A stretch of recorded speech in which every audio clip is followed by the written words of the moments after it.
Okay, let's adjust that to make sure it looks good. Oh, good morning, good morning.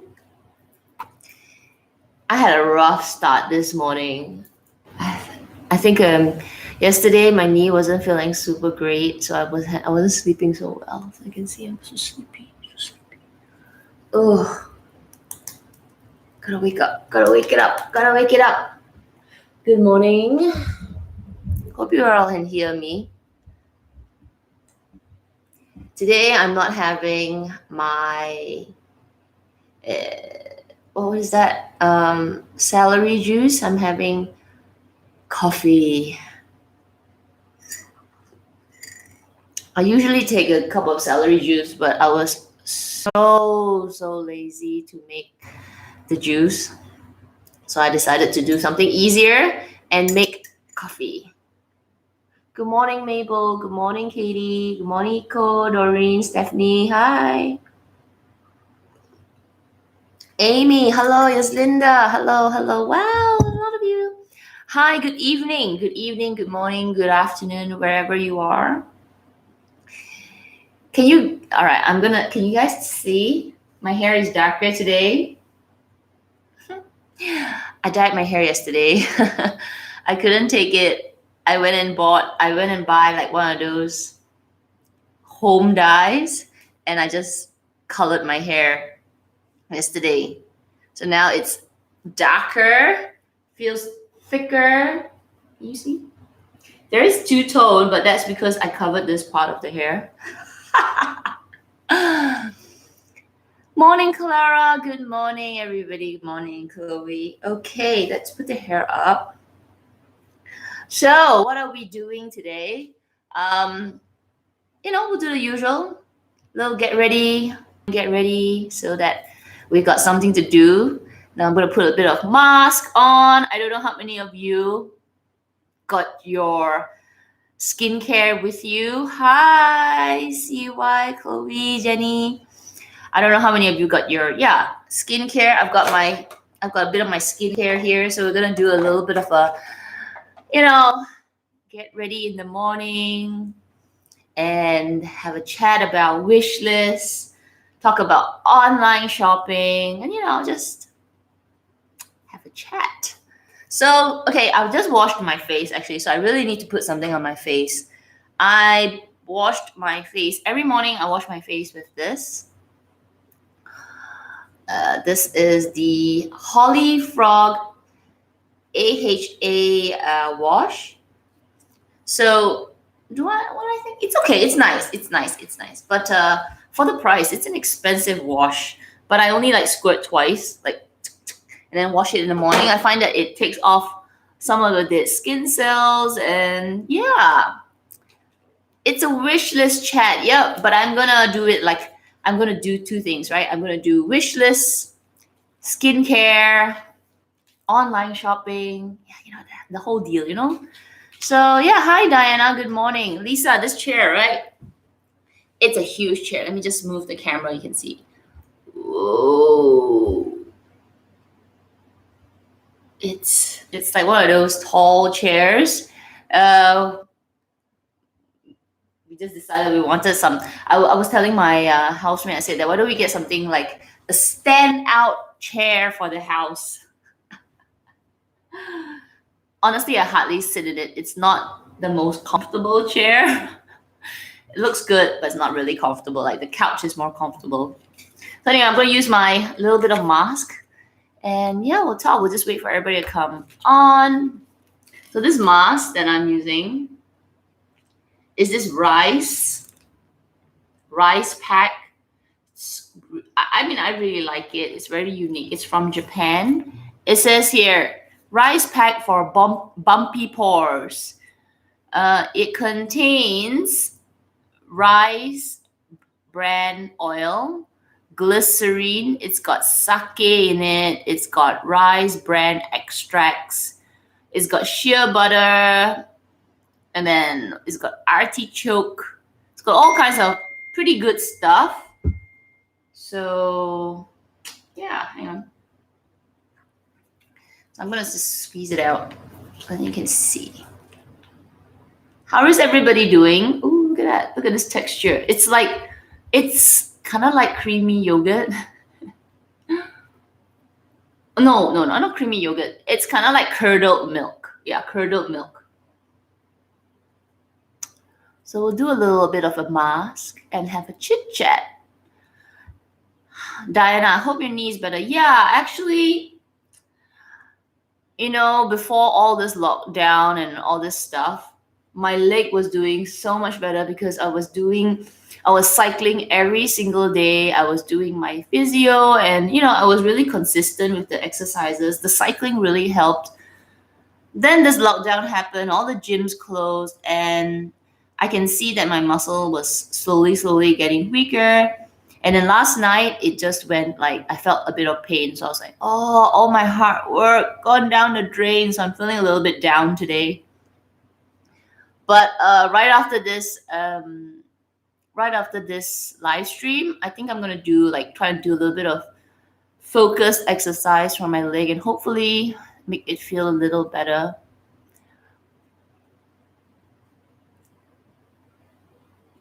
Look at that. It's like curdled milk, but it is so hydrating. Yeah, I'll do a home workout, but nothing beats a good bicycle exercise. Like I go to the gym for a specific bike, and I really cycle. I go all out on the bicycle, and I really strengthen my leg. So it was my quads were like this big. Okay, it was so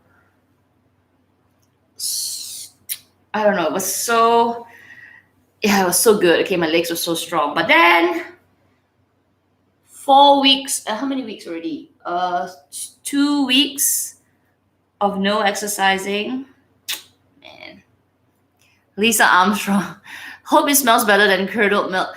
Actually, it's fragrance. No, there's no smell. I don't smell anything, but it definitely smells better than curdled milk. But it's really hydrating. Like, look at that. I love it. Later, you just take a wet cloth and wipe it off. So, wherever you guys are, what are you having? I'm having coffee. Today, we're just going to have a chat. But first, let's do a round of check. How is everybody doing? We have to do this, right? We have to just have a check with everybody. What are you doing? How are you keeping busy? Shelter in place. Cheers, Benedette. Let's have a round of check. For me, stuck at home, working at home. Every day, the past long weekend, because it was a Good Friday yesterday, 2 days ago, losing track of time or what day it is. And doing a little exercise at home, but feeling bored. Like the most exciting part of my day now, like seriously, the most exciting part of my day is groceries. Going out of the house to buy groceries is so exciting. It's like, yes, let's go grocery shopping. Stephanie, yes, I actually use this every day. I don't use this particular one every day. I use a mask every morning or every night. So I definitely use one before, like this kind of wipe off one, because I don't know, apparently it's good. And now that I have a bit of time, so I might as well spend a little bit of time and put a mask. It takes it's only for 5 minutes, right? So when I put my mask on, I'll go brush my teeth, find something to wear for the day. So it's better to do it in the morning. See why you're doing fine. You're going jogging every night, catching up with your students. It's amazing. Chasing them on their online homework. Oh, went from full-time to part-time. Oh dear. The mask life. Yeah, we got to do it, right? Do it.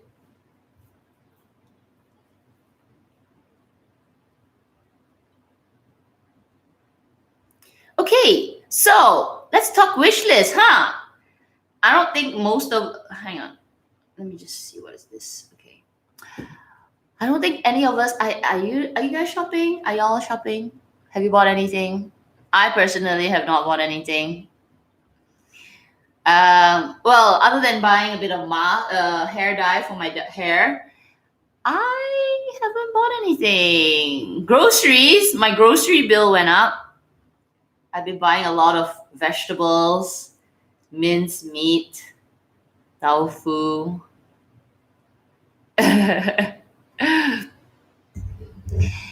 And Sharon says, I've been really busy cleaning and cooking and I have not been busier.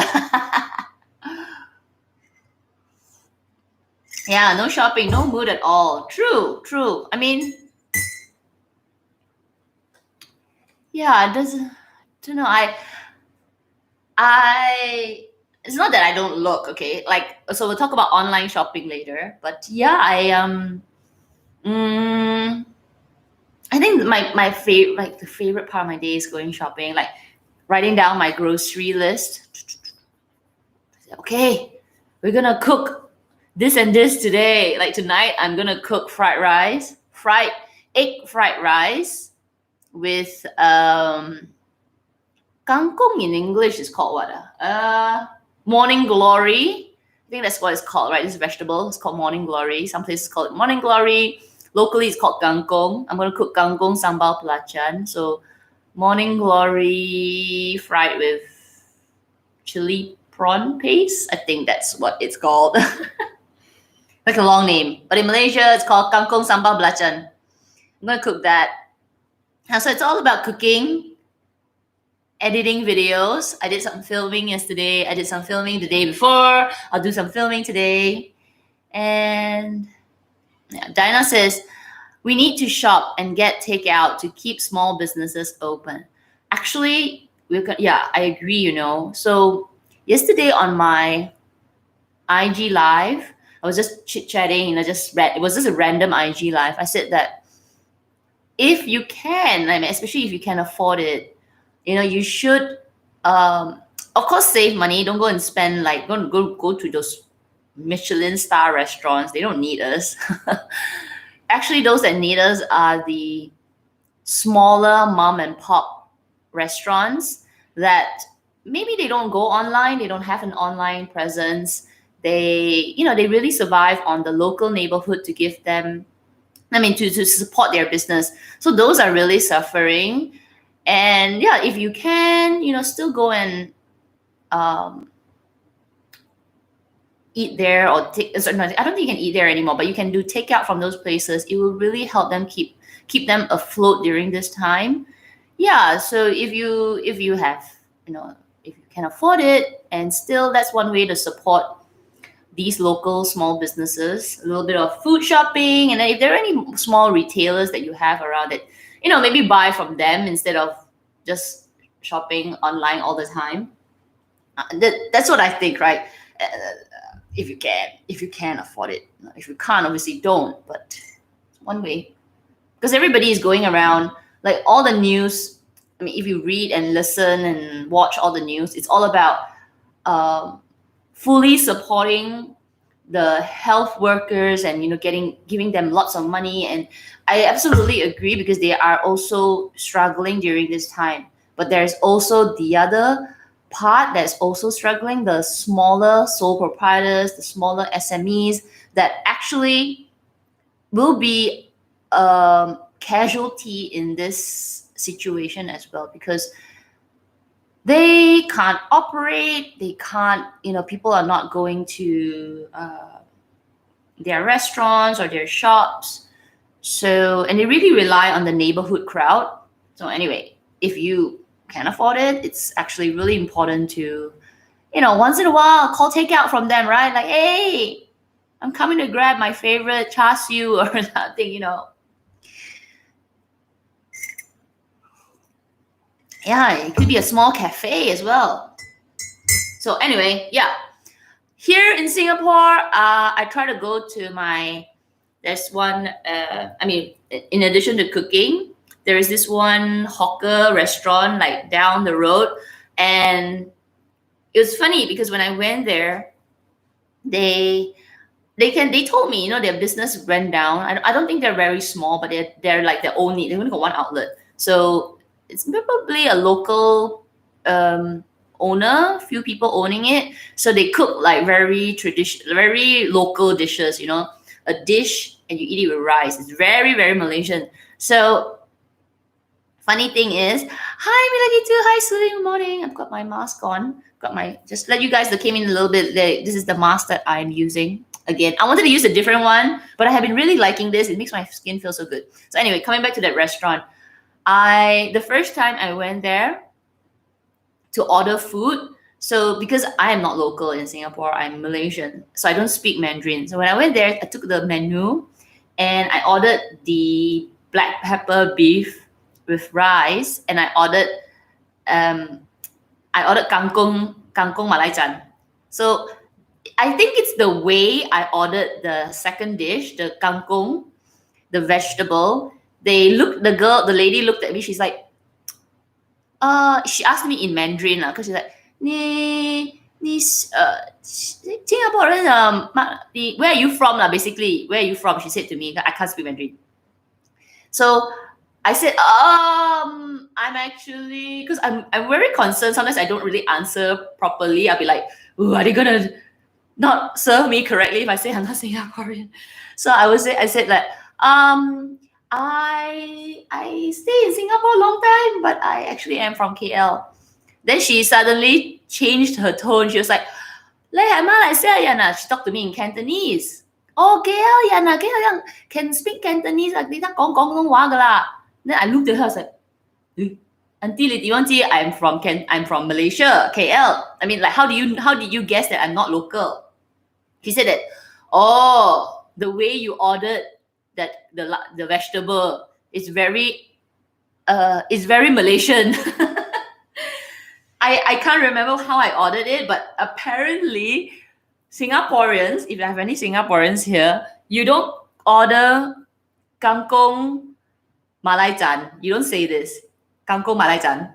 You say kangkong sambal belacan, or you say chili sambal belacan with kangkong. I don't know. You don't call it. You don't, or you don't order it like malai fongkong. So this is a very Malaysian way to order. I don't know. Do I have any Singaporeans here can tell me, how do you guys order kangkong belacan? Sambal kangkong. Okay. Yeah. Sambal kangkong. Malai fongkong. Malai fongkong is very Malaysian, I think. But yeah, I said, the way I said it, I said, kangkong malai chan. Kangkong malai chan. And then she immediately looked at me like, where are you from? I'm like, did I say something wrong? Because that's how I ordered it in KL. I'm like, Malajan. And then they know what to order. So anyway, okay, so that restaurant, that Chinese restaurant, even though now I'm cooking more at home, I make sure I pop by there maybe twice a week. I'll order lunch. I used to order it very often, almost every other day, because I don't cook. But now that I'm cooking more, I ordered less. So I realized, she's like, a long time I haven't seen you. And then you can see like the restaurant is totally, it's totally bad. So anyway, that's one way lah, sambal kangkong. Yeah. Okay. So you see, the way I ordered it was the other way around. I ordered kangkong malai chan. So I'm gonna wipe this off. So there are these little quirky little things that people will straight away like, this girl, not Singaporean. No Singaporean will order it like that.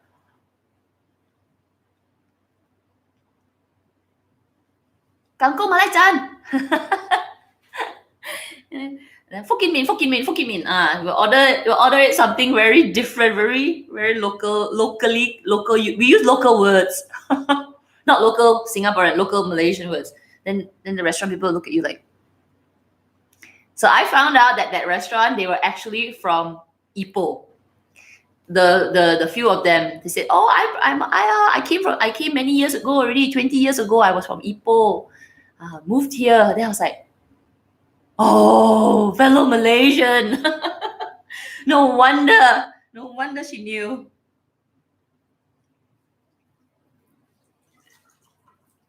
So coming back to shopping, wishlist shopping. So since I'm not buying anything, doesn't mean I'm still not looking online, right? And one of the items that I'm really intrigued by, because we are here, we're all, I hope we're all Lux lovers right here. I mean, I kind of like it. Have you all seen the latest, the upcoming collection from LV, the men's line? It's called LV times Nigo. You can go to Google it right now. Google it. LV. Let me just type it in there. Say something. LV times Nigo. This one. You can see the chat. It's so nice. Okay. It's one of those special limited edition collections. It's probably gonna cost an arm and a leg. I think they're going to increase the price because, I mean, LV, Chanel, all of them are diverting their resources and they're changing their factory production to create PPEs, masks, hand sanitizers, So they probably need to recoup some of the costs from us later. So that LV collection it's nice. Oh, Lisa, yeah. A lot of things are delayed shipping. Wing Hey, yes, they just when LV increased their price across the board for all their items, everything, not even a single thing was not increased. They had a across the board percentage increase for all their items. And I was telling my essay that price increase, the reason they did it across the board, because I don't know, I feel it's quite rare that they do across the board increases secretly, not increase like here 1%, there 2%, here 5%, a little bit like across the board. I said the reason they did that is because they need to recoup the amount of money they paid to buy Tiffany & Co. That's the reason we consumers are paying for that purchase, okay? That how many 2 billion dollar acquisition of Tiffany & Co. So across the board, $50 here, $100 there, $50 there, $200 here. Then go like, wow, that's okay. LV needs money. What did they recently buy? Oh, Tiffany. Okay. Now we know. So anyway, I think that's my theory, okay? And I'm pretty sure my theory is right. That's the way they can get their money back. Hi, Chan. Hello. JJ, is it a good excuse to get luxury items to support their effort in supporting mask making? That's absolutely right. Support the companies that are giving back. I like the way you think.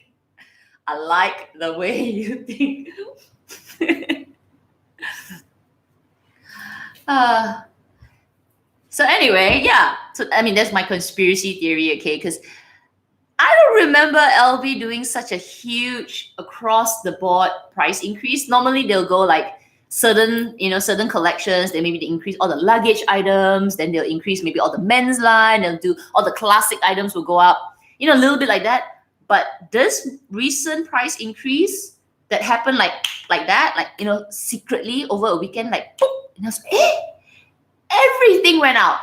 Not even a single thing was not increased. Even the t-shirts went up like $50.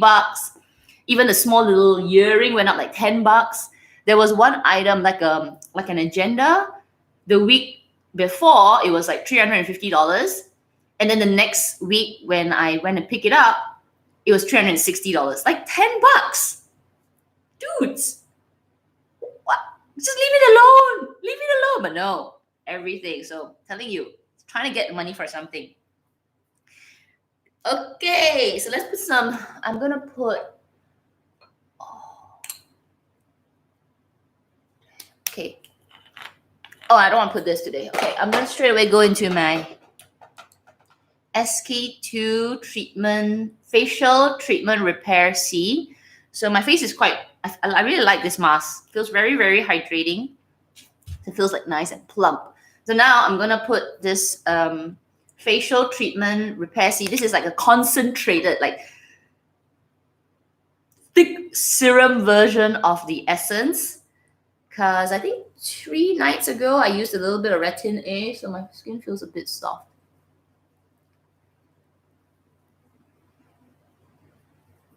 Clara saying that it was a strange time to increase. Exactly, a really strange time to do a price increase with the virus, right? I totally agree.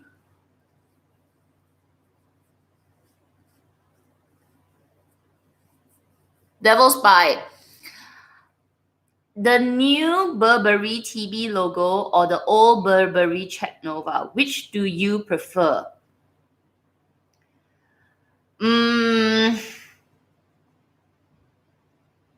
kind of like an old school kind of person. I prefer older logos. So when Burberry had the old, like just Burberry with the horse kind of logo on it, I kind of like that. I thought that was very classic. The new TB logo, you know what it reminds me of? Every time I look at the word TB, it reminds me of Tory Burch. So when and nothing wrong with Tory Burch, okay, it's just that I was a bit like, is that Burberry or is that Tory Burch? Because I saw some of the pictures, some of the bag pictures with the TB logo on it, and I don't know whose Instagram was I looking at. I think I was looking at Bagaholic Boy's Instagram, and there was a TB, right? He has like the new bag and then the TB there. So I thought it was Tory Burch bags. So I was like, oh, okay, Tory Burch has new bags. And then after that, it was like, it's Burberry? Oh, why? That's confusing. Yeah, and I have no, what does T stand for? I have no idea. What does T stand for? Yeah, I didn't want to say that, TB, tuberculosis. I didn't want to say that, but yeah, that also crossed my mind. I was like, TB? That doesn't sound very good. I think they need to have a little, like, they need to go do some kind of a survey outside to say, well, what does TB represent to a lot of people? T stands for Thomas Burberry. Oh, I see. Okay, so they use his name. But yeah, Tory Burch, the medical term of the medical short name for TB. No, wrong. Moisturizer, which let this sink in a little bit. So yeah, okay. So coming back to the items that I'm wishlisting. I'm not gonna say wish. Well, I have my wish list for this year. So if you don't know my wish list, this year I want to get the Lady Dior. I've already bought my other bag, which is my Valesat bag, and I only have 2 bags in this whole year as my wish list, right? And good. Anyway, I think lucky for me is that I only plan to buy the things in 2 spectrums of the year, like before my birthday or my birthday month, which was last month, which is what a hell of a month because I was like, oh, what's happening to the world?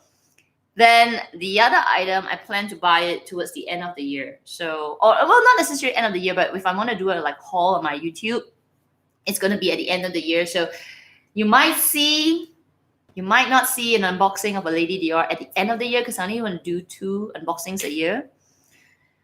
But there are things that I've been looking at. Will I buy it? I don't know yet. I really don't know if I would get anything from the LV Nigo collection. I really like, okay, let me see if I have a picture. I really like the small little one because I don't really want to buy anything too big. They have quite big items. If you have seen it, it's super cute. Let me bring up an image. I really dig the big damier, like super huge. I don't know. It just really gets to me. I'm not like a damier lover.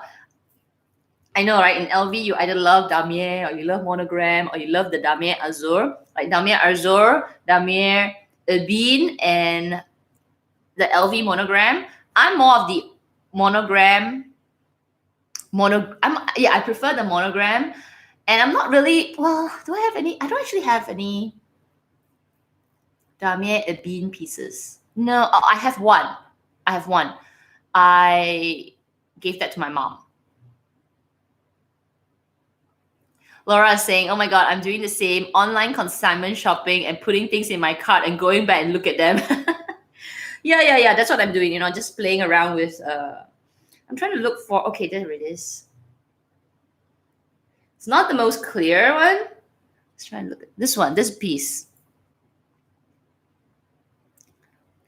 I really love it. Look at that. The checks are, I don't know, I really dig the checks. They're so huge. And this bag, love it. It's freaking cute. I love this collection. So yeah, if you can, I don't know. I heard it's gonna be so limited, like so limited. You know when the Supreme LV Supreme drop happened a couple of years ago, people went like crazy over it. And it was sold out with in like a blink of the eye, the shop opened and all's gone. So this apparently is going to be just as crazy. No, come on, look at this. Oh goodness, so cool. Look at this kipao.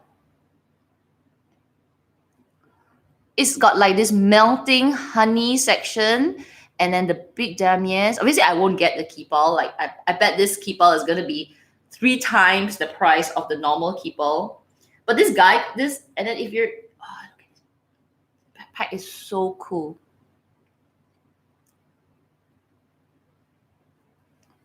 So let me see. I'm just going to take a look at what you're writing.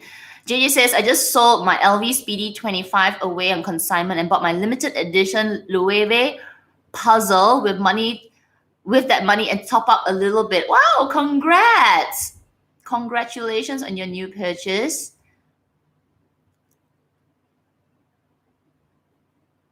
Devil's Spice said, I think you can consider a second-hand Lady Dior because they don't really hold their value. I agree. Okay, I absolutely agree. Actually the one that I want is the patent leather black with a flap. And I decided to go with a flap for patent leather just because it's a little bit easier to open and close, but that they don't have that in the pre-love market. So maybe I'll have to wait a little bit, but yeah, I might consider, I'm really considering the secondhand market for Dior just because they are so expensive in the retail market. The new Lady Dior medium size is $6,000. That's crazy, okay? Crazy money. Lighter idea. Have you ever wanted to get rid of all your bags and start over? Oh, that's a deep question. That's a deep question. We should ask everybody. That's a good question. Have y'all ever wanted to get rid of all your bags and start over? Let's ponder on that. Let's ponder on that for a moment. Whoa.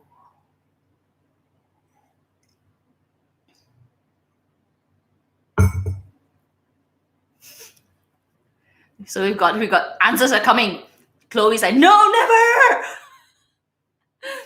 Katie says, no, keep that Birkin in toolbox, honey. And he's no, Jesse's yes. Winnie says, yeah, I want to start over. There are some regrets. Yeah, but not the limited edition ones. If I can get all my money back. Wow, that's a good question. That's a good question. Sometimes. Change my mind. No. I change my mind. No, I know. So it's like, ooh, deep, tricky, difficult. Wouldn't have the money to do that. All has sold as a loss. Not for me. Wow. I think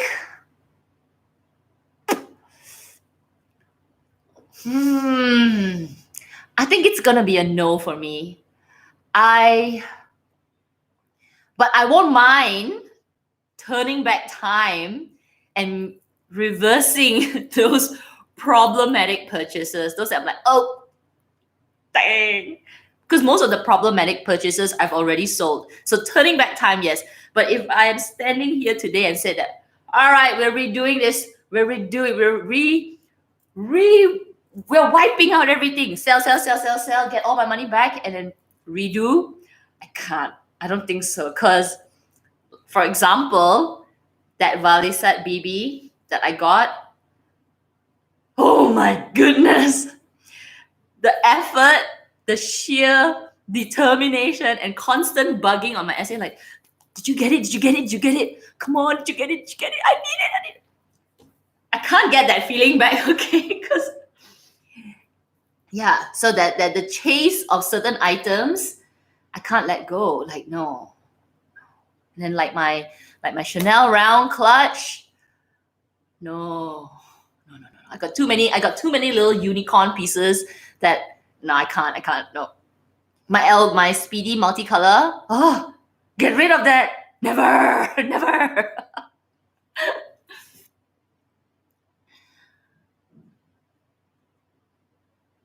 Yeah. If I can, yeah, maybe I could. Yeah. Some pieces you just can't get anymore, you know. You can't. Like for example, Chanel is the worst culprit. Okay, they're the worst culprit when it comes to not being worst culprit in terms of like not being able to get your item back. If you sell it, if you bought a specific color, like a very special color that's gorgeous and unique, and if you sell it, I tell you, you regret it. Oh, if you regret it, you will regret it. That kind of feeling, right? If you sold it like, oh, I need, it's a little bit, and then later down the line when you regret it, that regret is deep and painful because they don't come out with the same color again, especially if it's a unique one, right? If it's like black, then you just have, it's a matter of waiting. But you regret because the price is going to be more expensive later. So Chanel is a real when it comes to getting your item back. Thank you, Lida. Yeah, my camera bag. I have that camera case bag, which I love. And gosh, that bag is something that if they were to come out with the same design again in a different color, I would get it. Okay, but I bought that bag in 2007,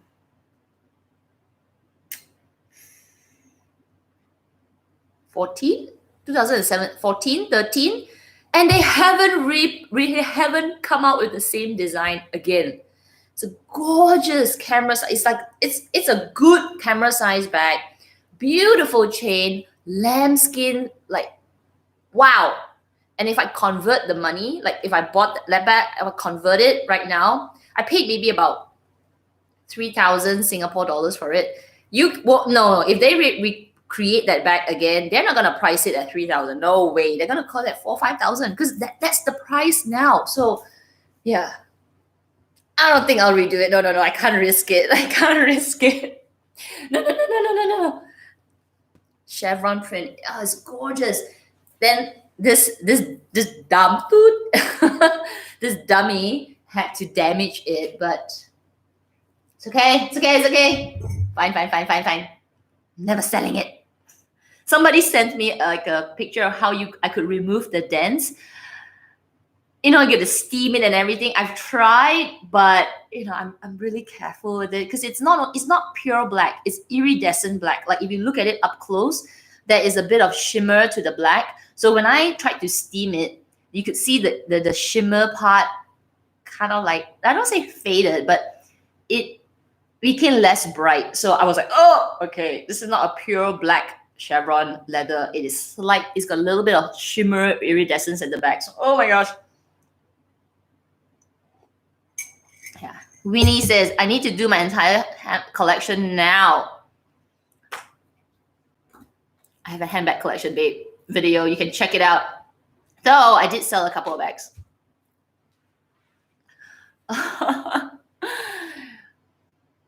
Yeah, look for Jay, go and look for vintage Chanel camera bag. Oh, their camera bags are really, really, really good. And yeah, leave the bag alone, right? I don't care if the dents. I do look at it and go like, you dummy, why did you store it like that? I stored it slightly wrong because I think the way I stored it, the chain moved and it just rested on the leather because it's lambskin, and you rest metal on a lambskin, it will leave a little bit of indentation. That was my fault. It's okay. Forget it. I'm not even going to talk about it. Don't think about it. But yeah, okay. Anyway, so coming back to the wish list items. So the LV Nigo collection is definitely something that I really like. I think if I can get something from that collection, would be fun. But my goal put some moisturizer. My goal this year is not to buy any SLGs. I did fail for the Ascale. That was like a random one off. But really, I'm not a big SLG person. So even if, let's say, like the Nigo collection comes out with really cute SLGs or really cute little things, I won't get it. How many SLGs do you need, right? So no, I don't want to buy any SLGs. I will try and get a little bag, right? So I really like that bag, but my essay said it is almost impossible to get. You can't even book. You can't even, you can't book. You can't book, pre-order, nothing. You can't even, you just have to be like one of those people lining up like the Supreme collection. But you know, I'm just telling you, if you all can get something from that collection, you can probably turn the money because it's going to be one of those drops, right? Like Supreme collection, people who managed to buy it and they sold it later on, they made money, okay? I'm not one of those people. I don't buy it and sell stuff. I hate selling.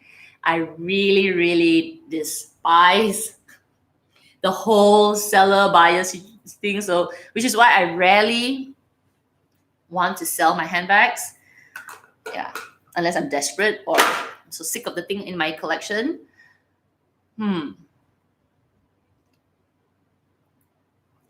Clara says, I heard hot items at LV are now a little bit like Hermes. Buy jewelry. Oh, yes, I heard that as well, huh? So, okay, I'm going to tell you guys a little story, just a little sidetrack. We're veering off the highway again. Three people messaged me on Instagram. And they asked me a very strange question. And I said, no, it's never happened to me. They said that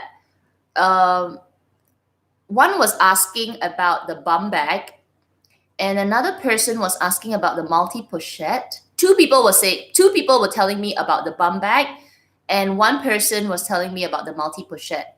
Now, all three of them said that they were offered the multi-pochette and the bum bag, but the essay said that they needed to buy another item before they are allowed to buy the multi-pochette or the bum bag. So they messaged me and asked me, because I had the bum bag, and they said that have I ever experienced this? You have to buy something to get your bum bag. And I said, no, what? Never. Never in my life have I ever heard of that. Like, oh, you have to purchase this item worth this amount so that they can release the bum bag to them. They asked me whether I went through this to get my bum bag. I said no. And all my life in LV, they have never asked me to purchase another item to get one item. That's a very Hermes kind of sneaky marketing. So one was in Malaysia, one was in Australia, and the other third person, I didn't ask where were they from. But yeah, one was Malaysia, one was Australia. My take is sales are bad, sales are down, and the essay is just saying, we know you want it. They're taking advantage of your desperation. I was really like, no, never. But did you buy anything? So some of them, the one girl who wanted the multi-pochette, she actually purchased something, but she said that the essay didn't put a restriction on anything. Like you could buy anything. It could be a small little keychain. You just have to buy something to get it. It's like to do a cross sell. So I can tell you that there is a, I don't know whether I should say this. Okay, well, no, I think I better not. In LV, they have many forms of commission. Okay, many different. You know, if you're a salesperson, you're supposed to sell a particular product, and then they say, okay, if you sell this product, this amount, you have a commission, a type of commission. Then then they will incentivize the salesperson to do different types of sales, and then they'll have a different form of commission for different kind of sales. So LV has something similar. They have a certain commission for leather goods. They have a certain commission for jewelry, for clothing, and different kind of commission. And then I think they also have maybe group commission. So you have individual commission, and then you have they have many things to incentivize the essay to sell to us. And getting a consumer to buy different items also benefits the essay. Okay, so I don't want to use the exact words, but anyway, there's something to do with the commission, which is probably why this situation of you have to buy something to get something, I suspect it is tied to this commission package. I suspect, but yeah, I've never heard of it. So if essay is playing, if LV is playing this game, no, please don't participate in it, because you don't want your essays to turn out to be like the Hermes essays. You want a Birkin? You got to buy the same amount in non-leather goods. So that's the thing that goes around, in all other countries except maybe France. So let's say a Birkin, I'll give you an example. Maybe a Birkin is $10,000. You have to buy $10,000 worth, another $10,000 worth in non-leather goods. So we're talking things like clothes, cups, blankets, jewelry, worth $10,000 for you to get that $10,000 bag. So at the end of the day, you'll spend $20,000. Yeah, that's wrong. I think that's wrong. So anyway, I'm just gonna go up. While I was talking, I saw you guys writing a lot of things.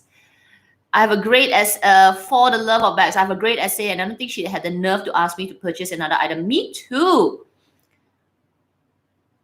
Clara says the multi-pochette can be pre-ordered in Hong Kong, but must be paid fully without seeing it and no refund. So I'm too hesitant to get it. I think it's okay, Clara. The multi-pochette, because even if it's fully paid, you don't like it, you can return it.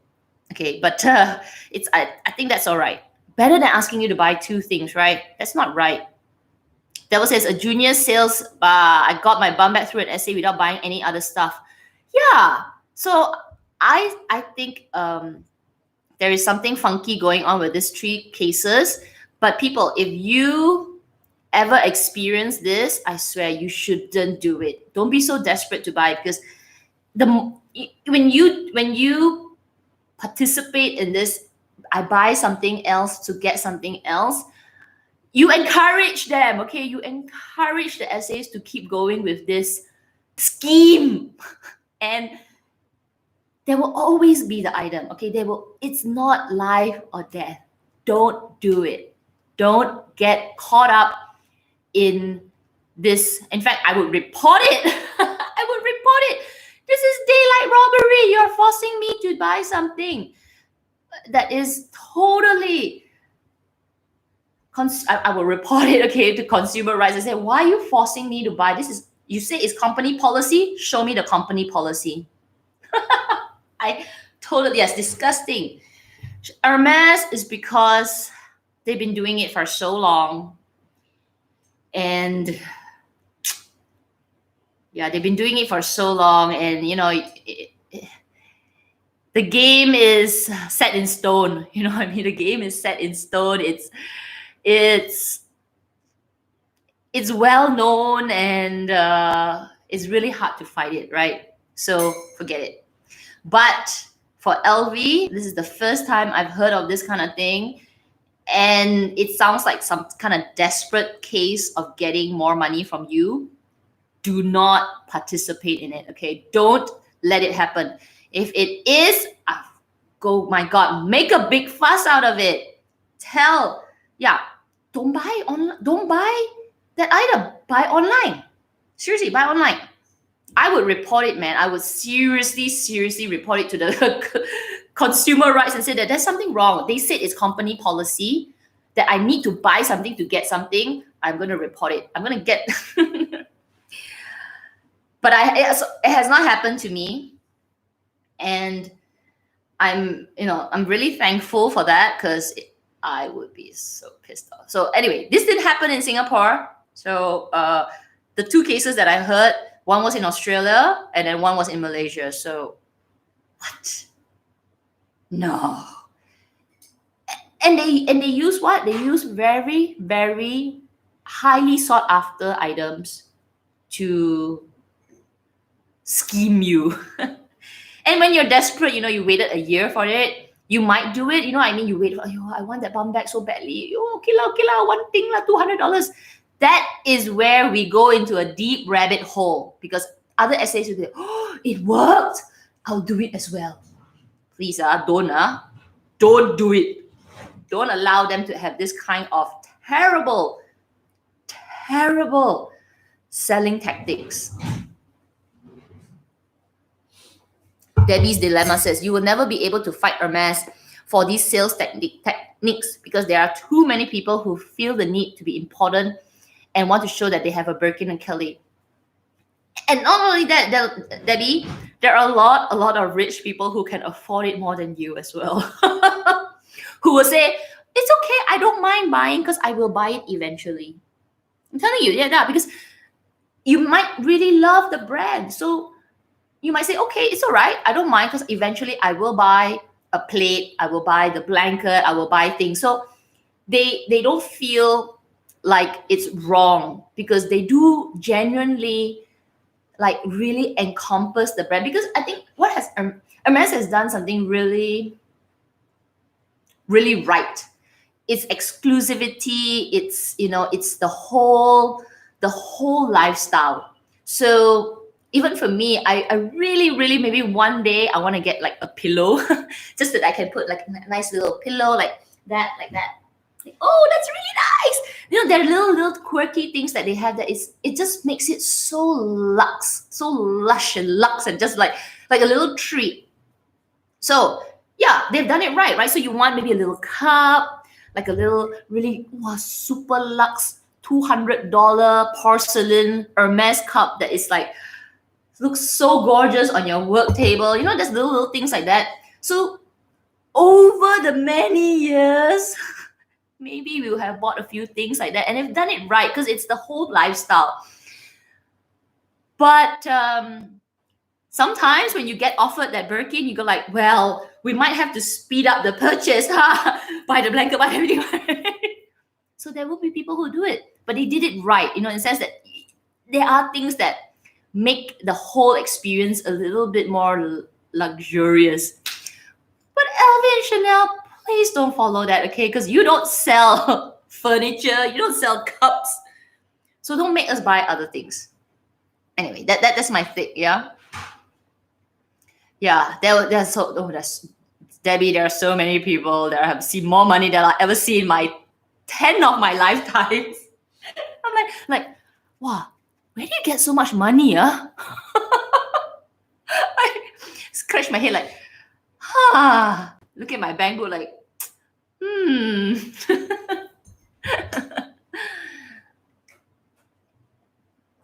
Oh, very good. Yeah, so okay. So we veered off topic, talking about this really strange request that I was made aware of about LV's SAs making other people buy 2 items to get one, well, an extra item to get one item. Very Hermes-like kind of situation. Debbie, I don't own a Birkin, but you got 2 homes. I know. I'm still working on that mortgage. I know, babe.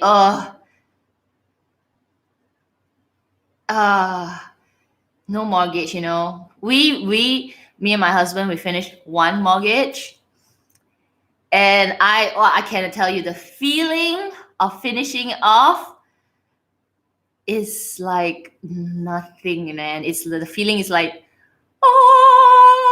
we paid off 1 house. We paid off 1 house. I'm working on 1 more. So yeah, paid off houses is definitely better than buying 2 items from LV, okay? Ugh. So anyway, coming back to this. So yeah, LV Nigo, that's the first item that I really want. Then obviously my second wish list item is my black bag. Well, no, let's put it in a different category. Let's talk about really like frivolous dream items. What else have I been eyeing on? I don't know.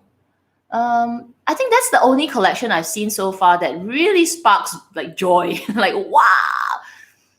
If you watch the latest collection, what's that? Chanel's latest collection, the latest season, the one that I found a bit odd. I couldn't find anything. What was it? Spring fashion show. The latest fashion show was fall winter fashion show. I honestly found that fashion show to be a bit not interesting. I didn't like it. I didn't see anything in that whole collection, any bags that sparked joy, that sparked like, wow, that's interesting. Nothing. So I don't know in the next couple of seasons if there's anything coming out from Chanel that it will be worth looking at. And for me, I think Chanel has just priced themselves out of my pocket. I can't. It's too expensive already. Just ridiculously expensive.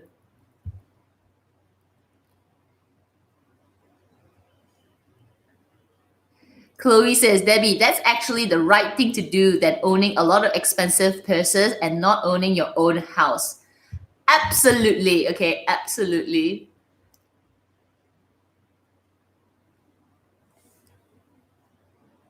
Yinglin Li, you have 2 homes to store more bags. Yeah, more cupboard space, more rooms. I only have like 1 section in the house that has a bit of space. I'm like, we need a little bit more space. That's amazing, no mortgages. Wow. It's like, that's my dream. Soon. We're working on it. We're working hard on it. which is why I'm on this low buy, no buy shopping situation, which is why I'm still stalking websites, like just looking. But I tell you, once those mortgages are paid, we need more cupboard space. Oh, Amy's here. Hi, Amy.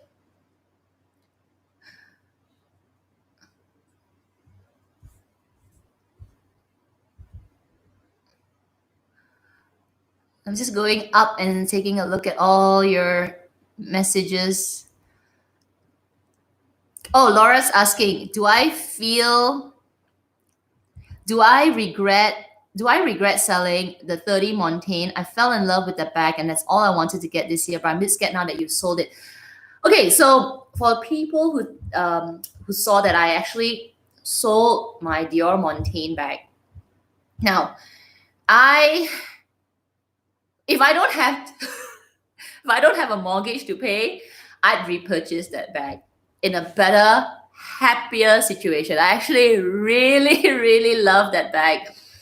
It has my back pocket of a bag. It's my back pocket. The only thing is maybe the closure is a little bit fussy. And yeah, other than that, I think the rest of the bag is perfect. Maybe I won't get it in canvas again because I'm such a freak with sauces. When I eat, sauce flies everywhere, curry, soya sauce, everything. So on canvas, I don't know how I'll take care of the bags. Maybe I'll get it in leather, but okay.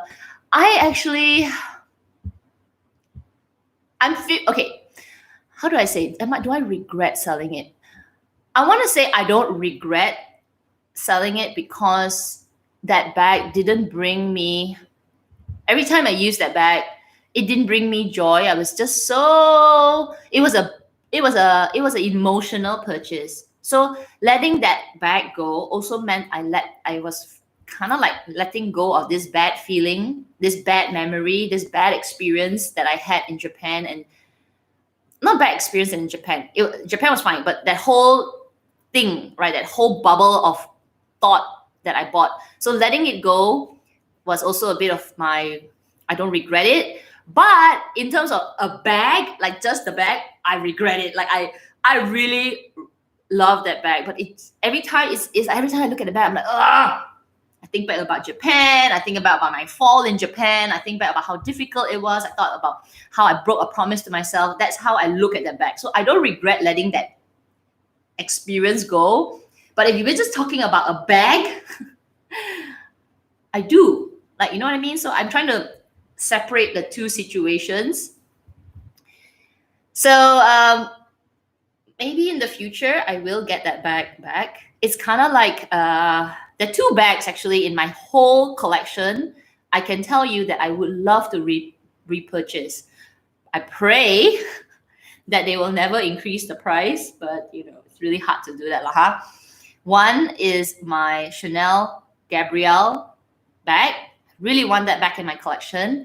And this Dior Montaigne is something that I will really consider getting back in my collection. Just that I don't know if I want to get it in canvas or leather. I love the oblique. Okay, I love it. It is the reason why I purchased it. Stunning, the oblique is just like, makes the bag just look so different. But I'm a monster when it comes to food. I became a bit of it became a bit of like a phobia to carry that bag because it rains here. And how does canvas last over time? So yeah, I hope I'm answering your question. It's just that it's a tough way. Tough way is just, do I regret selling the bag? That bag was an emotional baggage bag, so I don't regret selling it in that sense. It's just like, give it up, because it just didn't bring me that happiness. But I love that bag, it's like 50%, like, no, don't let it go, Kev. I just said, you won't use it. Every time you use it, you think about falling in Japan. I'm like, oh, yeah, that's true. So yeah, you know what I mean? Challenging.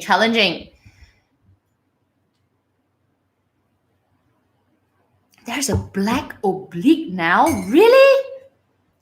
We're not checking out Dior, babe. We don't want to see.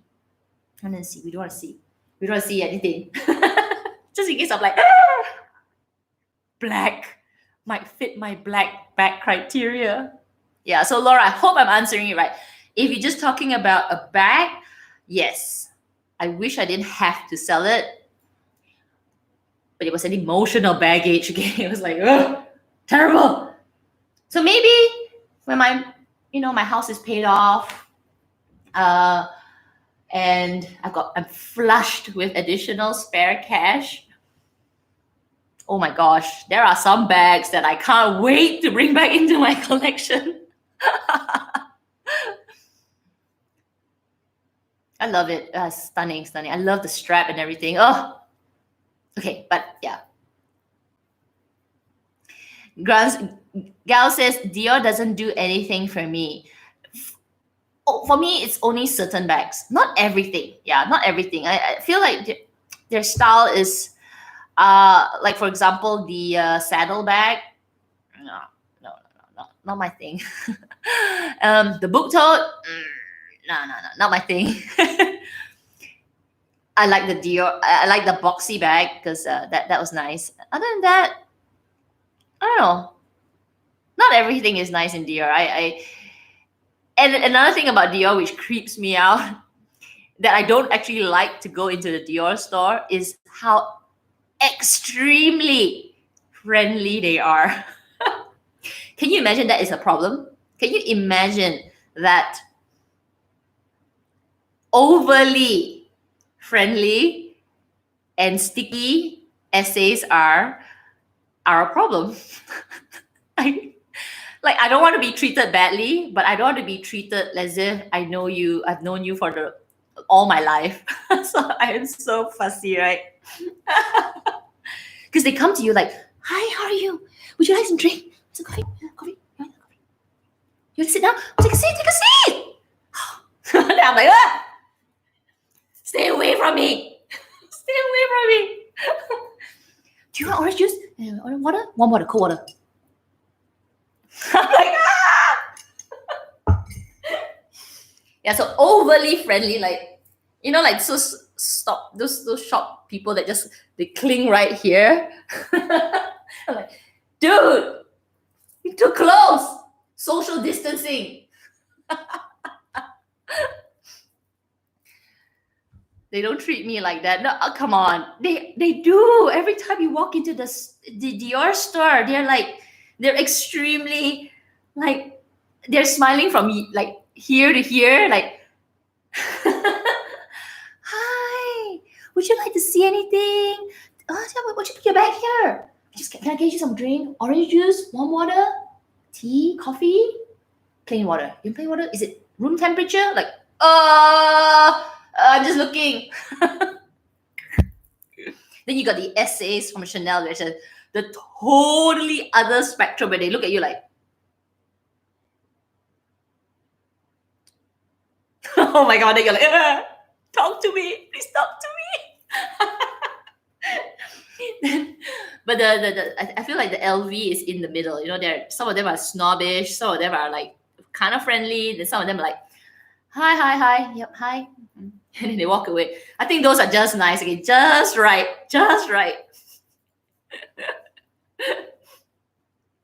No, I've been into the Dior dressed kind of like this, and they're all like that. It's like I'm sure in their marketing spiel or the sales technique, they are told to be nice, to differentiate themselves.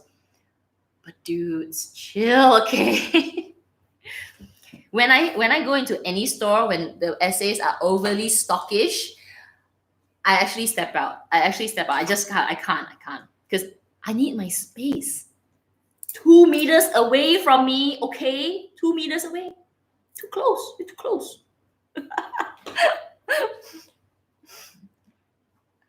The Chanel look. I know they look at you. You walk in. You walk in after the security guard tells you, okay, you can go in. They'll line up in one row, like standing a bit far away from the door. They all stand there with their little book, their little iPads, or maybe iPads or something. They all look at you like.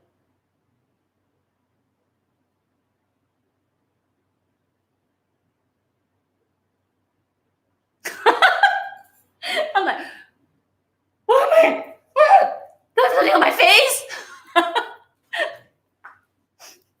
So uncomfortable. True. He used to be like walking through the door like, can I see some of the earrings? They'll be like, then they'll take out one tray, they'll take out one tray. I tell you, it's a technique. So they'll open the whole cupboard. They'll like, how is it? Yeah, they'll open like side of the cupboard. Then there'll be like 4 trays of earrings, right? 4 trays. And we're peering over the counter like that. We're looking over the counter like this. They'll take out the top tray. They'll slide it and they'll put it on the table. And they'll leave all the other 3 trays inside there. You'll be like looking at the tray, but you're like, yeah, can I see the other tray? Can I see that one there, the third one down there. Then they'll be like, now that tray down there, you won't like one. But they'll take it anyway. Then you'll be like, no, I want to see. Put it there. Then you'll be like, wow, nice. But maybe can I see that the second tray? The second tray. No, that one is nice. Put it up. Then put it. Then finally you have 3 trays, and you'll be like, I feel so honored to have 3 trays. There's so many to pick. Then they'll stare at you like, you ask me to take 3 trays out. You better be buying something, girl. Then I'm like, stress, sweat. Then they'll put back tray by tray. Then you say, can I see handbags? Go to handbag section. Then they open the handbag, they open the cupboard, then you see handbags, all the bags from top to bottom. They'll pull out one. Then they'll close the door. Then you'll be like, hey, that's the one, the top one there. Can you show me? There was one. Can you open again, please? Oh, Chanel, I tell you, really stressful to look at their stuff, but they do it. It's a technique, okay? It's a technique because it makes you want. It makes you curious. It makes you feel special. And we fall for it. So I don't know. Am I dreaming it? Am I the only one that goes through this whole situation in Chanel? Walking in, SA standing at the side there, staring at you. And when you finally call one of them, like you're calling some really angel to walk to you, they make it really hard for you to see the items. They'll pull out tray by tray. They take out bag by bag. And you're like, oh my God, just show me everything. And then they'll do the whole thing. Once you finally decide what you want, they will disappear into the back storeroom. They'll be like, do you have a new piece? I'm not sure, but I will check. Then they disappear for a long time. You're like, do they have a new piece? Do they have a new piece? And then when they come up with that new piece, you're like, oh, it's mine. I tell you. Whereas for Dior, it's totally opposite. Bag after bag after bag after bag. Let me show you another one.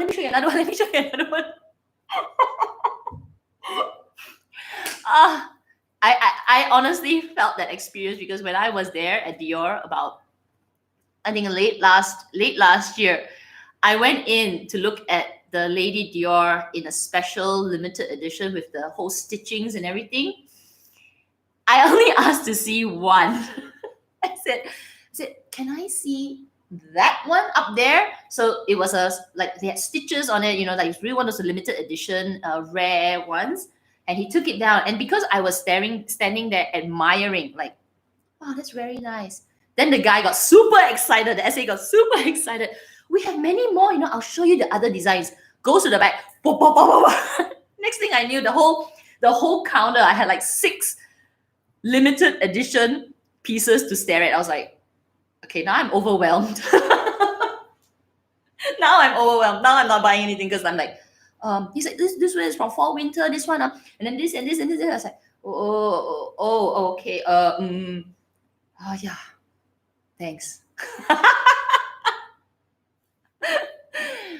So those are the different experiences. One is overly enthusiastic, and one is overly not enthusiastic. Like, okay, you're like, Are you wasting my time? You're wasting my time, aren't you? Ah. I can see you. Yeah, they're laughing at me. So yeah, I don't have anything that I want from Chanel. I don't know. Amy should tell it. Amy's the Chanel girl. Is there anything that you saw in the fall winter 2020 collection? Did you see anything that you are eyeing? I didn't see anything, babe. I looked at the fashion show. I found the fashion show to be a bit, I don't know, all over the place. And like Clara was saying that Chanel is not the same without Carl there. I feel a little bit, I didn't think of it at first, but this recent season, this recent show, the fall winter one, it wasn't cohesive. I felt like it was just so messy. Everything was just everywhere, and I just couldn't catch a look that he was going for. The creative director was going for. I don't know what's the name. That I just couldn't pick it out. It was just a little bit of this, something that looked a little bit like a Gucci imitation, and yeah.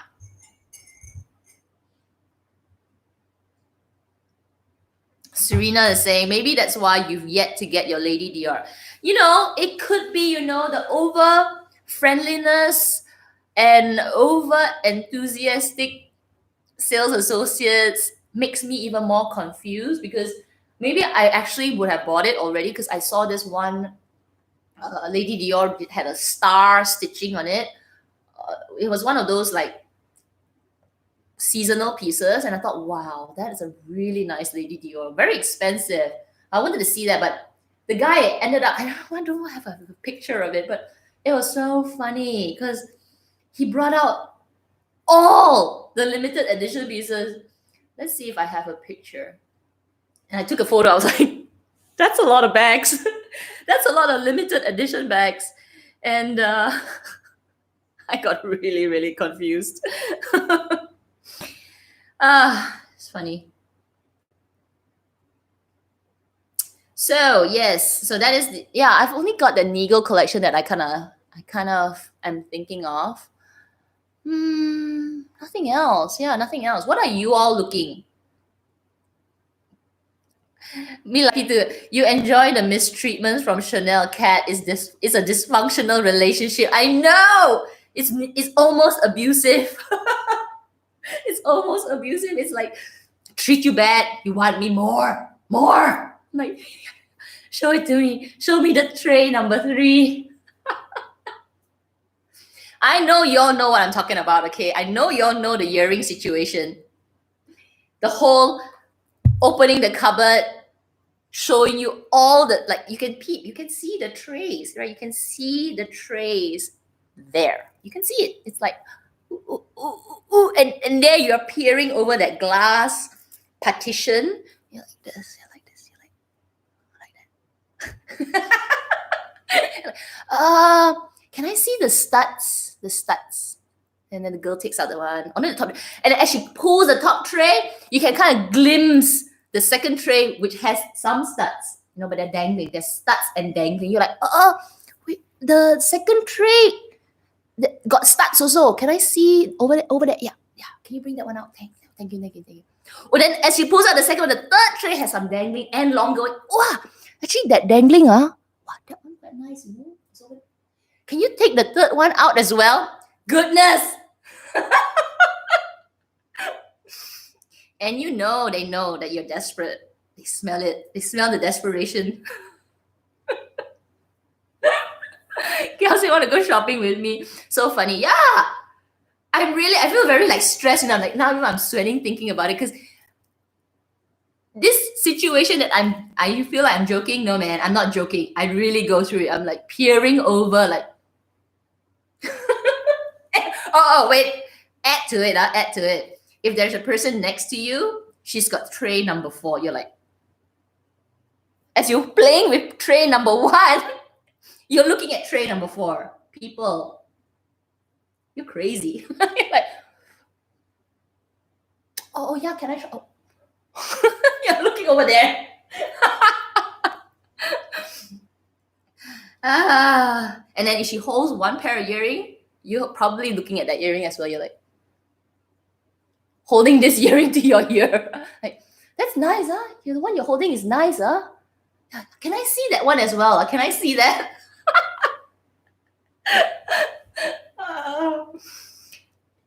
Funny, huh? You're laughing because you do it as well.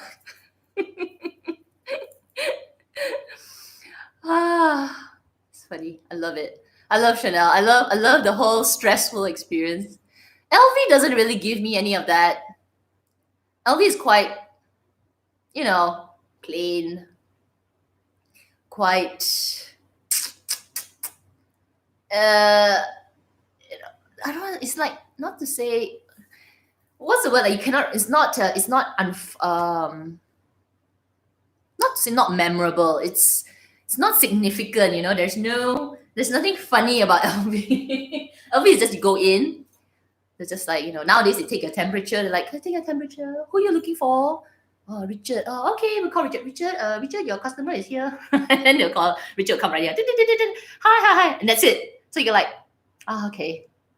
There's nothing exciting, there's nothing stressful, there's nothing overly enthusiastic. It's just pretty flat. But I don't mind it. It's funny. So yeah, Amy. Yeah, no funny stories to tell from LV. Nothing. LV is a bit boring, but no, we like boring sometimes. We like boring. It's business as usual. It's the whole, like. Then you have the others, right? The others, yeah, I think everyone else is kind of like that. Celine is kind of like that. They're like, if you need anything, just let us know. Fendi is kind of like the same. Fendi is also, they're kind of like Fendi. I feel like it's in between LV and Dior. Sometimes they're a little too friendly. Though Fendi is owned by Chanel, right? Is it same? No, they're not. No, sorry, no. Same designer. I've been into, which is the one that I've been into? The Goyard. Goyard is another one. Goyard is another one, which I think they're not overly friendly, but they're really enthusiastic about the history of Goyard. So I went in, and it was quite a while ago, like last year. I only went in twice in my whole life. I went in, and they are, very enthusiastic about the history. They just tell you. You don't even ask. You're like, oh, this is made where, and then the history of the color, the history of the design. They tell you everything, and I'll be like, hey, can I see the maroon one? Yeah, twice. I'm the two essays that I've spoke to, I was asking for something just to take a look at it, and they told me the whole history. I can't remember the history right now, but they told me, why it's made like that, why is it stitched like that, what was the design and idea behind the bag. I'm like, okay, thank you very much, thank you. I feel educated right now. Should we touch on the subject of Hermes? You mean my experience in Hermes? I don't really have much experience in Hermes. I feel every time I go in, they give me a vibe, a bit of a Chanel vibe, but not so snobbish. They don't do that. They're not. They're not snobbish in Hermes. They're just a little bit more prim and proper. But yeah, no, I don't have much of an experience in Hermes. I wish I did, but I can't afford them. Right, Debbie? We can't afford them. We don't want to afford them. Debbie's dilemma. LV is like a couple who's married for 30 years. Yeah, it does give me a bit of that vibe. Bottega was super friendly in Las Vegas, and we stood there for half an hour as the essay told us the history. I know, right? Sometimes you feel bad. You feel bad for the essay because she's trying to follow the SOP to make sure that the customer is educated and, falls absolutely in love with the history of the brand. But at the same time, you're like, okay, oh, that's really interesting. Wow, I didn't know that. Really? But you have to, because she studied really hard to remember. She memorized it. She made sure, she said, okay, 1956, that's when this particular stitch was created. 1852. 1852. Okay. 1956, what was created? Oh, the stitch was created in 1952. Okay, I gotta remember that. Practice on the customer. 1952, this particular stitch was created. So bad, we're so bad, okay. But really, really, really, they study hard, those thick textbooks that they remember every single thing. You have to let them practice on you, they have to. So give them a bit of your time.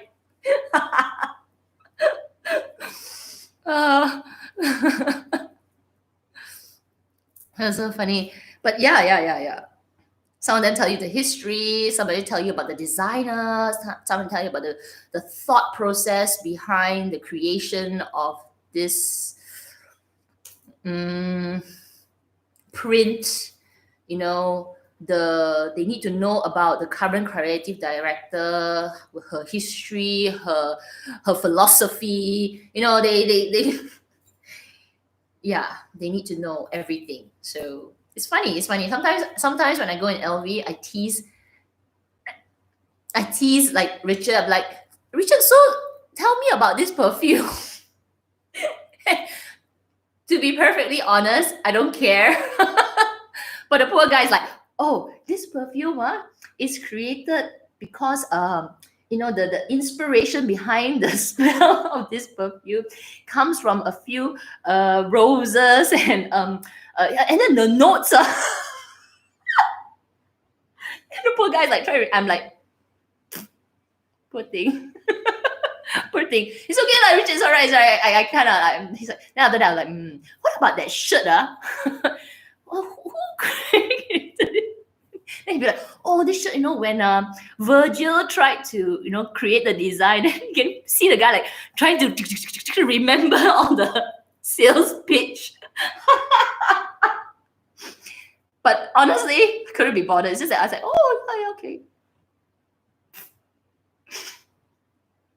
But it's funny. It's interesting to see them try, but I hate it. Okay, I hate it when they act as if they know, and they act okay. So this is something like in Chanel.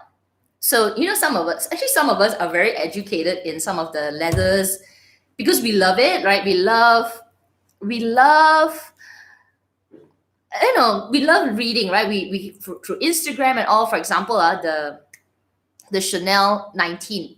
We knew somehow we're so good. We knew that the leather for the first collection, the small was lambskin, and then the second and the small was lambskin, then it was goat skin for the medium, and then the large, right? We knew. I knew. So when I went into the store and the essay insisted that the small was goat skin that time, the first collection, the first edition. And I okay. All right. Okay, I'm being really bad because I test. When you pretend to be stupid, that's what I did. Okay, so I was like, oh, hey, this small is it's nice, huh? Oh no, sorry. It was the medium. She insisted that it was lambskin, but I knew it was goat skin. So, but I pretended to be stupid, and I said, hey, this material quite nice, huh? What's the material? I'm really bad. I like to do this kind of things. And she was like, oh, this is very soft, it's lambskin. You could hear the birds, I was like, lambskin? Are you sure it's lambskin? Then they look at you like you're stupid, you know. They look at you like you're stupid. You're like, yes, you know, it's all lambskin. That's why it's so soft.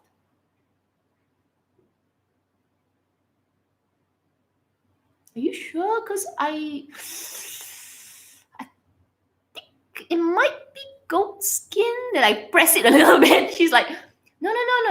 We all this material is lambskin. I was like, okay, that's it. I'm not buying from you. You don't know your leathers, girl. Yeah, some of them don't know. And then Jesse's saying some of them might think I'm a mystery shopper. I never think of that. I didn't think of that. Mommy, why are you laughing so much at your laptop? I don't know. Some of them actually, but okay. So that there's a problem, right? Because they've got so many items to remember, and every time, you know, everything has a different thing. So kind of have to forgive them. But if they give you attitude with their knowledge, that's when I'm be like, are you sure?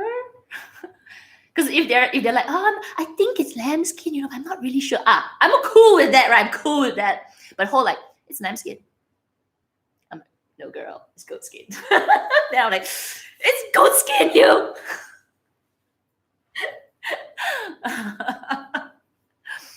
Yeah. Anyway, things that go in my head, right? I haven't done all my cat skits for a long time. It's just that it's a lot of effort, so we'll just do skits here. So yeah, wow, we hit 1 hour and 30 minutes. I'm totally awake right now. Woke up this morning like, not awake, but now I'm awake.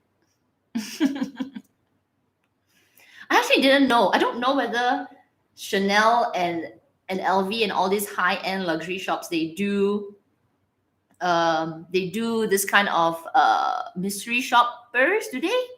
Maybe they do employ mystery shoppers to check on their essays, huh? I don't know. Is the mystery shopping still really popular? Used to be really popular last time. But they pay the mystery shoppers so little money. When I was in high school, this mystery shopping, talking like 20 years ago, mystery shopping was very popular, and you could sign up for it, and they'll pay you like $60 to go around per $60 per shop, I think. Oh no, per mystery shopping, and you can go around. And you're supposed to ask certain questions and do certain things. Really little money. I didn't sign up for it, but yeah, it was really popular last time. I don't know if it still is. It's actually quite useful because you can spot check, right, on the designs. You know how they lay out the place, how the essays talk to them. Do they greet? Hi, how are you? Do they greet you? No, they don't greet you. Okay, negative. Okay, so what have we talked about? Only one wishlist item. Okay, that's all I have actually. I don't have anything that I am looking for this year. And since I said I want to talk about online shopping, now apparently online shopping is really big, but I honestly haven't bought anything online. Yeah, trying to avoid it. I'm trying to avoid online shopping. The other day, I think it was Beautylish was having like a 20% discount. I resisted so badly because I could have bought, you know, some supplies, some replenishments of my stuff, but I decided, no, I'm not going to give in to online shopping. I'm not going to do it. No. So yeah, I try not to. Because it's a deep black hole, online shopping. You can go, JJ, exactly. It's so addictive. Oh my gosh, it's so addictive. It's so easy, you know. Click, click, click. Oh, the only thing I bought during like recently is Mel in Melbourne's earrings. So I didn't show it on my YouTube live stream, but I did show it on my IG live. Like a couple of days ago, I showed the earrings. And I bought those earrings because her stock finally came back. Stock finally came back on Ana Luisa. So I bought her earrings, kind of like mainly to support her. I'm not like dying for the earrings, But yes, I bought that. That's the only thing I bought. What else did I buy? What else did I buy? Have I bought anything else? No. I'm actually hoping to get some money back from my canceled trips. So my flight to Turkey has been canceled. Yeah, I'm hoping to get some money back. How much money? I could probably buy a Chanel bag, Chanel mini rectangular. So yeah, that's a lot of money because I bought like 2 flight tickets to Turkey, extra luggage. I also purchased insurance, and was it a more? It's not an economy seat. I think it's like premium economy seat. So it's a more expensive flight ticket. So I think I would be able to get back like a Chanel mini rectangular. That's a lot of money, right? But the problem is a lot of the airlines are struggling right now, right? So they are finding it really difficult to refund tickets. Most of them are giving credit. They're giving like credit value. So they'll let you retain the value of the air ticket for you to rebook somewhere in the future. I don't mind getting the money back. Rachel, you're right. They're being so shady with flight refunds and credits. Like they just don't want to give you money back. I mean, granted, it's not their fault, but really, can they? They just should, because how do you know I can fly end of the year, right? Then we'll have to do this whole situation again. Call the airline. Just if I really want to go, I'll buy it again. Okay, don't worry. But yeah, so hoping to get that, because if that money comes in, oh my gosh. Right? Oh, yeah, Amy, your Hawaii trip, right? Oh, the only saving grace in this whole thing is that, like, they are still, trying their best. They're not ignoring us, but they are probably just overwhelmed. Like, this is like the byproduct of this whole thing, right? This is also the industry that got hit badly by this situation. And yeah, they're just overwhelmed, the amount of people calling, because some people's trips are probably in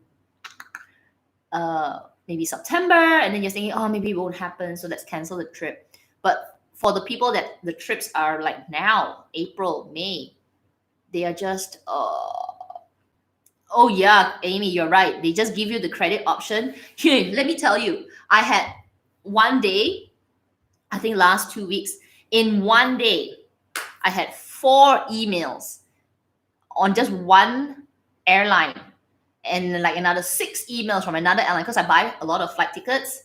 So they just cancel. Like I had like 10 over emails of canceled flights, and it just wrote there, "We are sorry, this flight has been canceled due to the COVID situation." And then they just put the flight cancellation. That's it. No. And at the bottom it said, if you need further information, please check the website or drop an email to whatever email. But in that whole email, there was no option to say that because of the cancellation, we will offer you a refund or we'll offer you credit. No, nothing. They just said your flight is cancelled. Nah. If you need any help, email us. You cancel all my flights. You don't even tell me whether I can get a refund or change to a different date. Like maybe you give me that and change it into December, because you should have nothing. Just say, we are sorry, this flight has been cancelled due to unfortunate situation. Cancel. If you have any questions, please check the website or email us at this. That's it. No phone number, nothing. And can you imagine if they send out bulk emails like that? Oh my gosh, crazy. So there are so many airlines that I've lost money on as well because they totally have not replied emails or the flights were gone, you know. Sneaky, taking my money, canceling flights without giving me, because on a normal situation, like without this whole situation, like a normal day, when if they cancel a flight, there will always be an option in the email that say that due to this cancellation, we will offer you, you know, a change of date. Please contact us. There's always an additional thing to say that, you know, it's not my fault. You canceled the flight, so give me an alternative. No. Lately, all the cancellation emails are all, this is canceled. See you later. In the States, they can contact, oh, no, not here. Can't do that. So what I've done is just to drop emails. That's all you can do. The airlines just can't handle it. And these are more of the budget airlines like Air Asia, Jetstar. They can't. They are overwhelmed. Have yet to hear back from them. So, oh, Debbie, you have a compromised immune system. Yeah, you better not be traveling. If you're traveling, you better mask up, okay? Mask, gloves, make sure you have your hand sanitizers. Yeah. It will not be so fast. You know, it won't be so fast to be traveling frequently again. For me, I can't because I need to go home and I need to work here. So I will start to be traveling again once everything gets a little better, but I'll have to take precautions. Rachel is saying in the US government, the airline says they have to give refunds. Yeah, here, no, it's not. I can't remember. No, the government didn't say that here. So the airlines are taking that as their own initiative to give refunds or credit value. The problem is these airlines are not getting back to us, not confirming whether the credit value is there. So take example, Air Asia. They said that my flights were canceled and I can get credit value back, but I haven't received anything. So might just give up.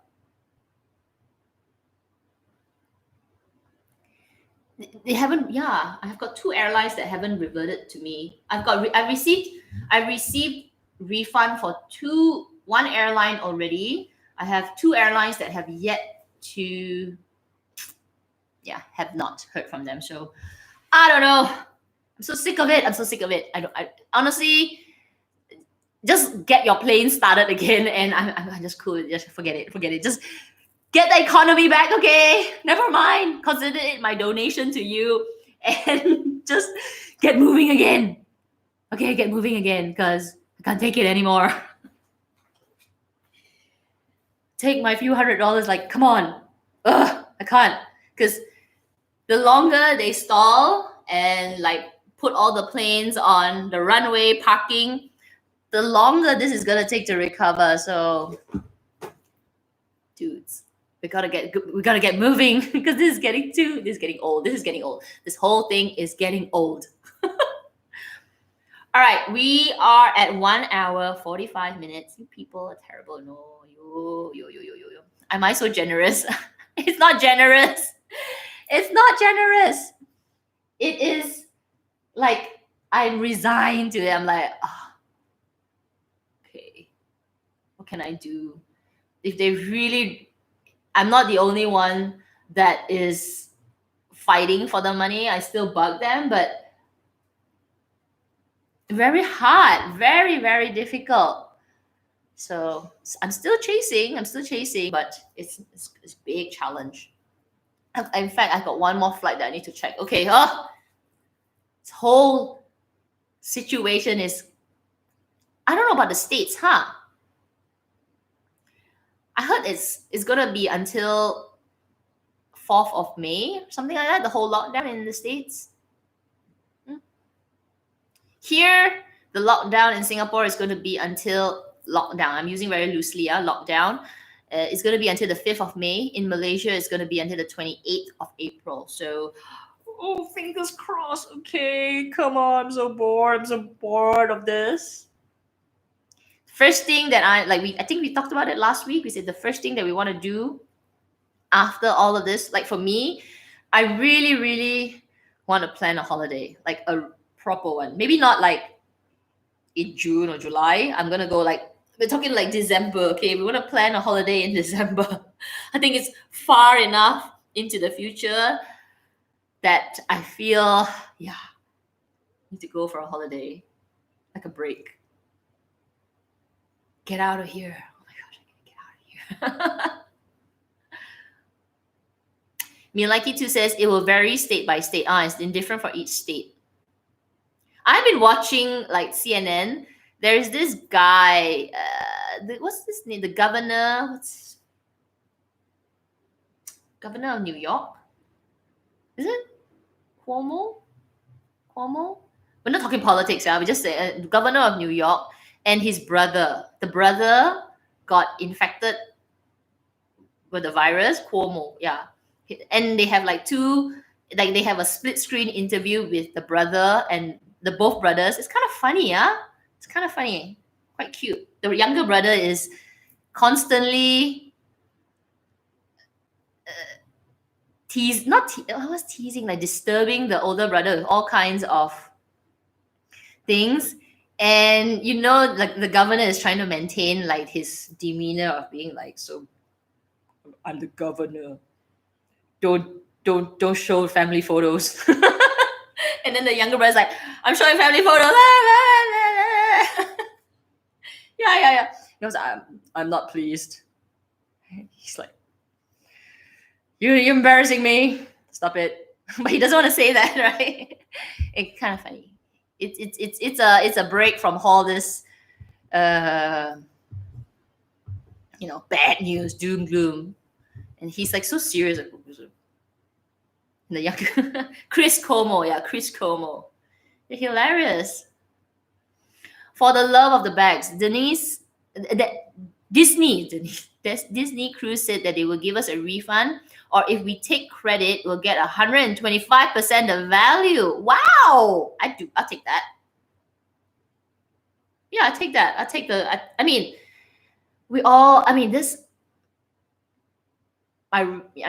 I'm very, very, very, very hopeful that this whole thing will clear up within the next 6 months. I feel like give you 6 months is a good amount of time. And by Christmas, I'm sure we will be able to resume a certain amount of normalcy. Yeah. Amy, you watched that one, right? Andrew Cuomo. I said it was a pleasure, but it wasn't. And he said it with such a straight face, I would say that it was my pleasure, but it wasn't. It's so straight. It's like the amount of self-restraint. He's like, I'm staying home for my mother. You're staying home for your mother? I'm staying home for my mother. She was my mother first. It's kind of cool. I mean, it's cute. I don't know whether it was scripted or not, but the second brother, Chris Como is the one that's just, because he knows, right? He knows that the brother is a politician. It's he's got to maintain a certain look and confidence. But the brother's like, take it. Chan, where am I planning to travel in Christmas? I plan to go to Japan. I really, really want to go to Japan. And hopefully during Christmas or towards the end of the year, or maybe even January, right? We want to go see snow. I actually really don't like the cold. I don't like places that have like freezing weather. I live in Singapore. I like hot. Even though I complain, oh my gosh, it's so hot. I actually like hot weather. I thrive in sweaty, humid weather. where I can wear shorts, I can wear sweater. But when it's cold, I'm so miserable. I'm like bundled up. I feel like my bones are all creaked, like stiff. So I actually don't like cold, but my husband has never seen snow. He's never seen like a lot of snow. And I have seen snow once. So I thought, okay, it'll be nice to go somewhere for a short period to see snow. Don't come Canada. Oh my gosh, yes. Canada's cold. I went to my brother's place in Washington, and it was I asked him, I said, is it cold? Is Seattle cold? And he's like, no, it's great. It's t-shirt weather.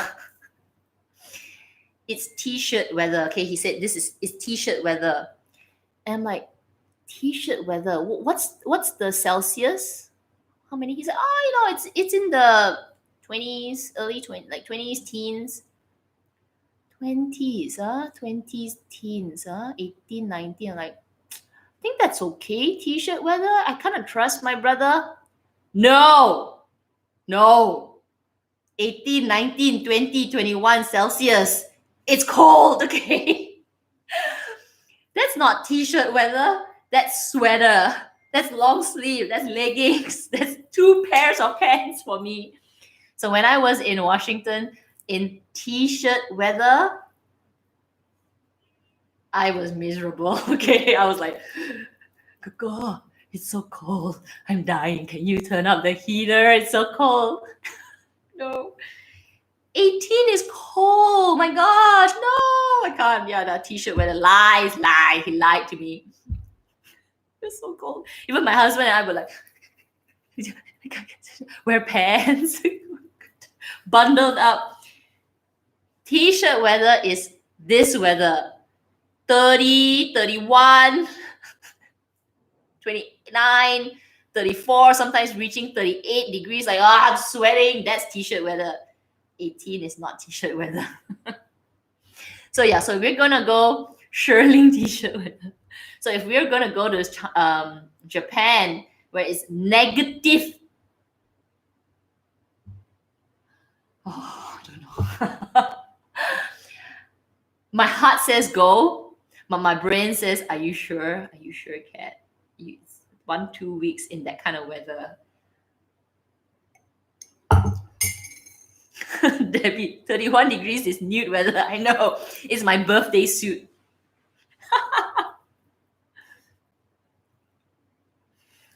Amy's like, now you understand why I said Vancouver summer is cold. Oh, wow. When I studied in Australia, and I picked the states because I wanted to make sure it was as close as this weather. So I ended up picking Brisbane, because Brisbane or that part of Queensland had hotter weather. Their winters were not really cold. Like winters were like in the teens, 10, 20, 10, 15. That's their winter. So that to me is cold. Like I decided, no way am I going to Sydney. No way am I going to Melbourne, because they have like really cold weather. Yeah, that's how I pick where I want to go. Like, do I want to study in Sydney? Check the winter. 5. No, cut. I don't care if they're great schools. No, no. I'm made.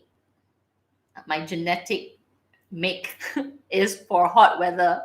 Put me on a desert, I thrive. Put me in like some winter country, I shrivel up and just like.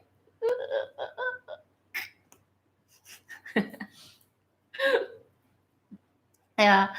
All right, people, we'll do this for another 5 minutes. We'll hit the 2-hour mark, and yeah, we've been sitting here 2 hours. Time flies with live streams. They're so fun. Talk about all kinds of things. So, but we did it. Okay, we made it. 2 things: wish list. I've only got 1, and online shopping. I don't want to do it. Okay, no. Don't do online shopping. Don't do it.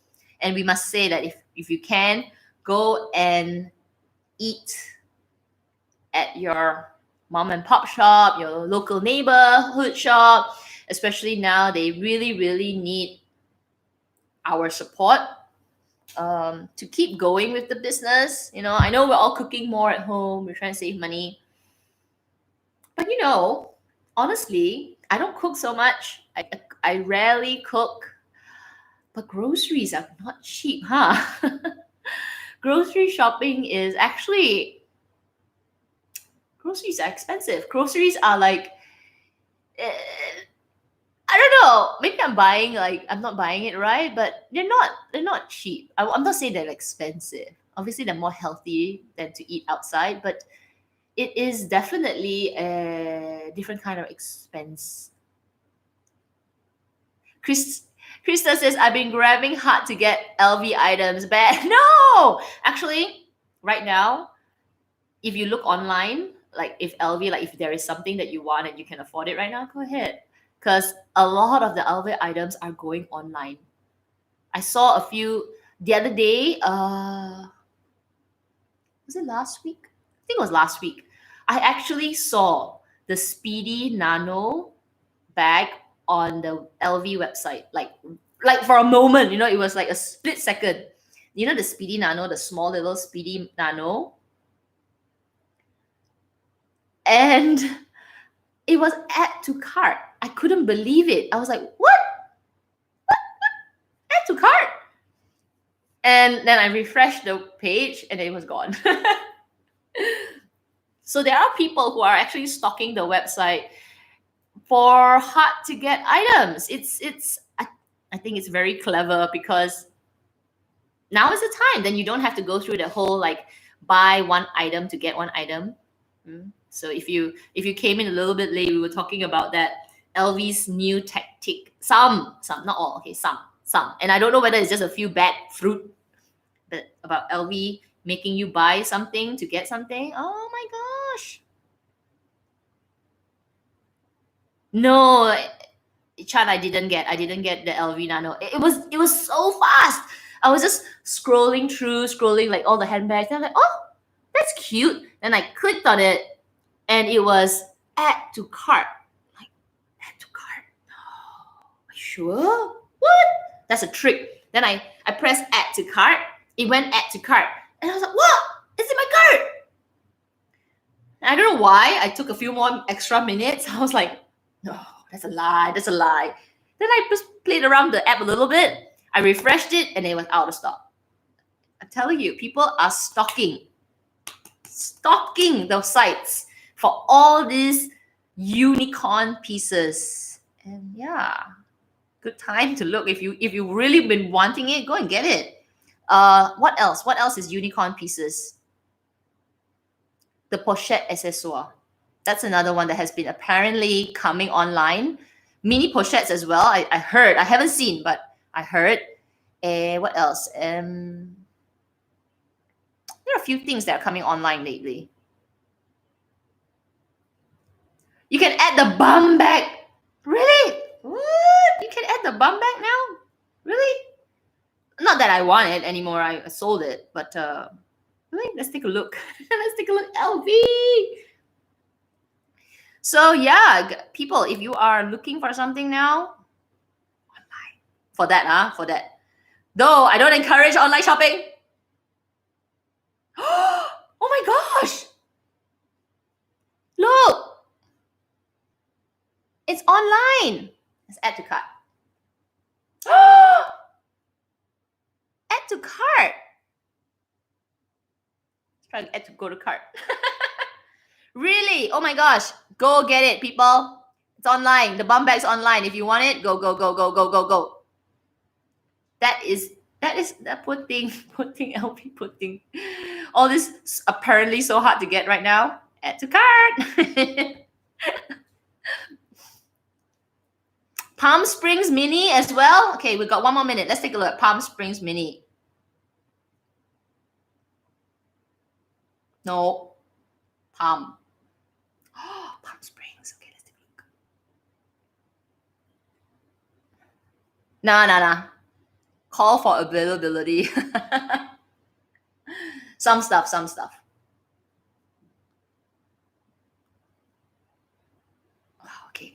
No. I don't want to buy anything. I don't. You guys are making me check online. Evil, evil.